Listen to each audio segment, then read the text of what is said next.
Hi, my name is Jackie Lee Price and welcome to Shadowboxruk. Before we get started, if you haven't already subscribed to Shadowboxruk UK, please go ahead and do so now. Hi and welcome to Shadowboxruk. Welcome Amy Broadhurst. Thank you for having me. You're very welcome. How are you doing? I'm good, you? I'm good. I'm just going to tell the English viewers a little bit about you, because I know you're obviously very well known in Ireland. You're from Dundalk in Ireland, 15 times national Irish champion, 4 times European champion, European silver medalist, and finally elite English champion. Yeah. That's greedy. I know. No, that's a fantastic, wow. That's a fantastic list there, Amy.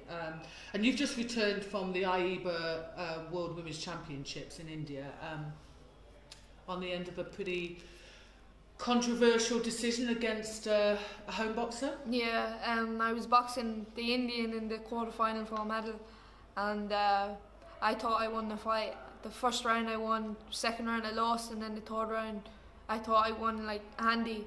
But halfway through the third round, I knocked her down and it was ruled as a slip, and then 20 seconds later the referee jumped in and gave me a public warning for slapping, which I didn't. I landed a left hand and it landed perfectly. So yeah, anyone that knows me, Amy, just so the viewers know, I am actually a qualified judge and coach, and it is easy when people are watching it on television to possibly miss something that the referee and the judges see. However, I have watched that fight back, and I, slowed it down and tried to see how you possibly could have got warned for slapping. Yeah. And I have to say, it looked like a perfectly legitimate shot.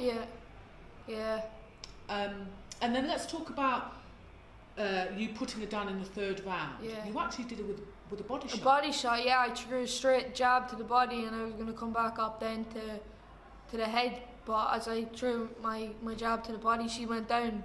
And she didn't trip over my foot, because if I watched her back in slow motion and she was falling before she kind of tripped over my foot, but she was on the way down already. She was on the way down actually after you'd done the body shot. Yeah. Before you threw the second and third shot, she was already on her way down. Yeah. And so for me, it's difficult to see how that could be judged as a... I know. My viewing of it would be that the referee would have been basically on her side, and because I knocked her down, he felt that he had to do something that I wouldn't win the round, because if I won that round, I won the fight. And I suppose when he took the warning off me, I lost the point, which automatically it took a point off every judge. So. And it's interesting. I don't normally like to listen to the commentary. I mean, I usually turn it down. I watched the fight with the commentary.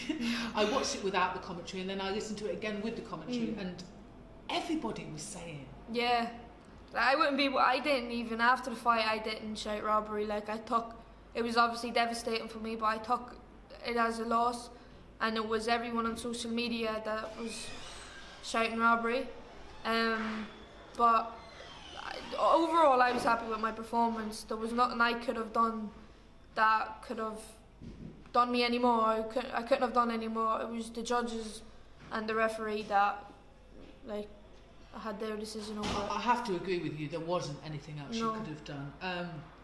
At what point, let's say between the last round and the decision, did you think, I've lost this? Because you immediately burst into tears, and that must have been building. Yeah. When I took the public warning, it was then that I thought I wasn't going to get it, and at the end of the fight I put my hand up to let everyone know that I knew I won that fight. But going into the third round, the Irish coach had said, look, it's 1-1 now, the winner of this will win. So I went out and I started doing what I was doing in the first round. I started boxing a bit on the back foot instead of just charging forward, which I done in the second round, and it didn't really work. But in the third round, I went back to the first round and I won the third round. You were boxing on the back foot, but you were catching a clean with some beautiful 1-2s, backhand straight on the button. And you know, I don't want to sound biased, but like I say, I'm not one of these people that would immediately agree with somebody that I know and go, oh, that's a robbery. Definitely a robbery. I was the same after the fight. I didn't really, like, I didn't agree like with the robbery because I didn't know what it looked like from the outside. And I'd watched the fight back then. I've watched it back about 10 times, and I've watched what I landed on her and what she's landed on me. Because I'm not a boxer that screams robbery, and I'll say I lost when I lost, but I thought I won that fight. It seems that in major competitions, Ireland seems to get on the wrong side of the decision. I think Michael Conlan's a big example, and if that didn't happen with Michael Conlan, I don't think the situation with boxing not being in the Olympics would actually be occurring right now. He spoke out, and he was one of the first boxers to ever speak out about it, and he addressed it very well, I think. And they obviously weren't happy with it, but other people then could see that boxing really is corrupt, and not just for me, but for other boxers as well that was robbed. It's heartbreaking, so it is, and something does need to be done. I totally agree. I've been in a position before, Amy, where I've worked so hard to get somewhere, and sacrificed so much, and then when you're just in touching position to get the glory, it's been taken from me through no fault of my own. And I did wonder if at any point after the fight you thought, do you know what, I've had enough. I've faced a lot of disappointments over my boxing career. I've been boxing 16 years now, and I suppose after this I thought to myself, look, it's happened too many times that do I really want to carry on?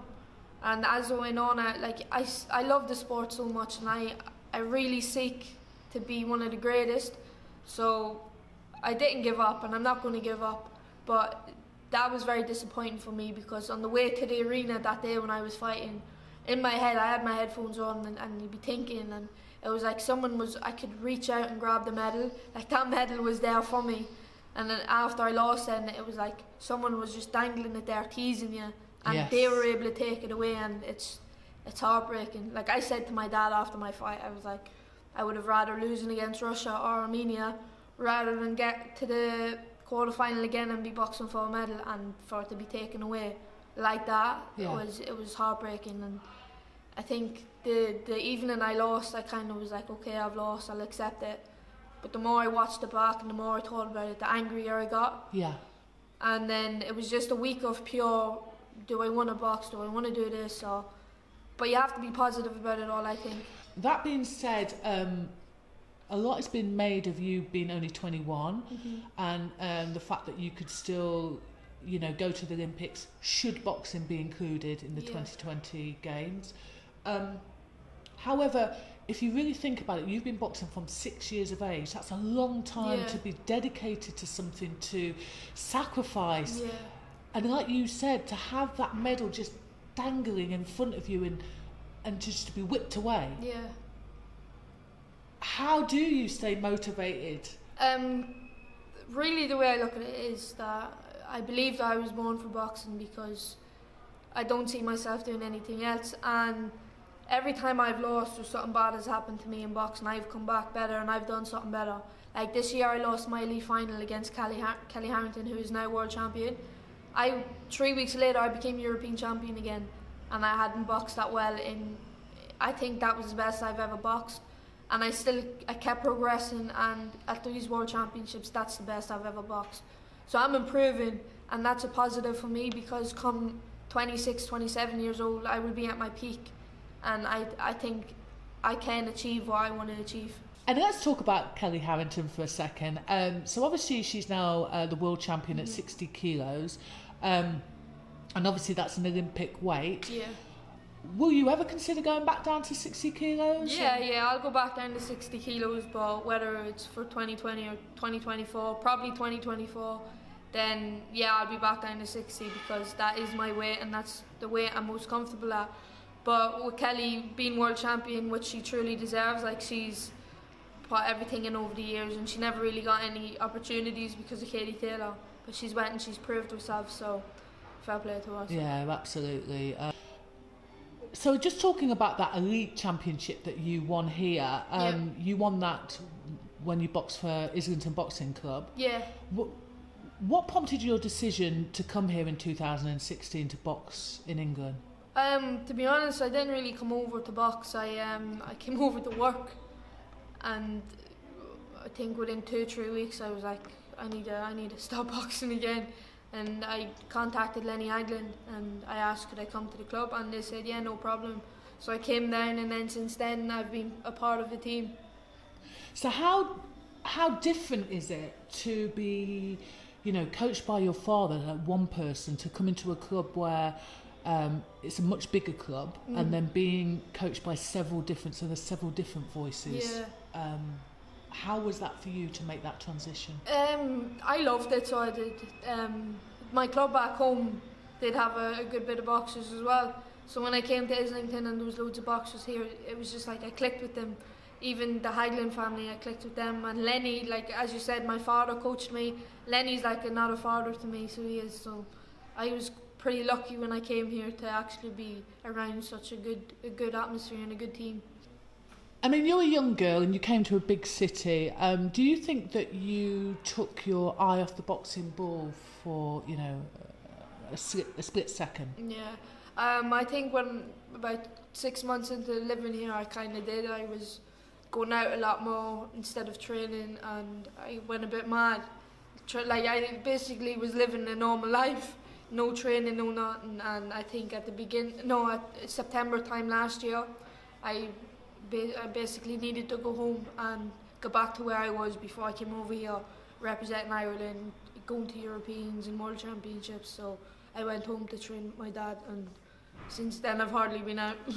Was that your decision, or was it your dad's decision, or a joint? It was my decision, I think. I spoke to Lenny about it, and then he said that was fine, and I texted my dad and I told him what I wanted to do, and he was delighted because he wasn't really training anybody then at home. Like my brother, he wasn't really training either, so my dad was just a coach rather than my coach, and travelling the world with me. So yeah. I think sometimes though, as a young person, that you do need that little bit of break, and you need to be able to, you know, just step back and enjoy life. I think I needed them 2 years because I've been boxing since I was 6 years old. I never really got to enjoy anything growing up because I was always training. I've been representing Ireland since I was 15, so it was just always go for me. And then I got to a stage where I was like, you know what, I'm going to enjoy my life. But then after a while, I started missing it, and I wanted to start being successful again. So. And what's great about it is, like you said, it was your decision rather than somebody else's. And talking about robbery, I wanted to talk to you about the Fury Wilder fight that happened at the weekend. What was your take on that? I thought when I seen him get knocked out in the 12th round, how he got up from it was unbelievable. Wilder was celebrating, he thought he'd won. He looked around and Fury's standing up, like it was amazing. And then I seen his interview afterwards, and he said that what he has come back from with mental health and the battles he faced, and he came back and he performed the way he did. It was it's incredible. I did think after watching that that fight, and indeed after watching your fight, it very much seems like the end of the rainbow is in touching distance, and it just gets, you know, pulled away from you. It's honestly, it's terrible. Like in the sport, I'm not the only one that's faced it. A lot of boxers have faced it, and the sad part about it is that that's not the last time you're going to face it. There's going to be more fights down the line where you're going to be done over. And it's not your fault, it's just the politics. It's just the way that it is. I mean, as a fan, I felt robbed, so I can't imagine what it's like for you guys. There has been much talk about a rematch between Wilder and Fury. Do you think Wilder will have his next fight with Fury, or do you think he will look elsewhere? I think he'll have a rematch with Fury, but who knows when, but it has to happen. But I think the next fight for Wilder will be against Big Josh. I have to agree, Amy. Yeah, I do think he'll actually go with Big Josh. I think so. And just finally, I just wanted to say to you, Amy, thank you so much for giving us your time. No problem at all. Thank you for having me. You've been so gracious and humble the way that you've handled this robbery. But yeah, I mean, I wish you all the best. I will continue to watch your career, and I'd just like to wish you a happy Christmas. Thanks very much. Merry Christmas.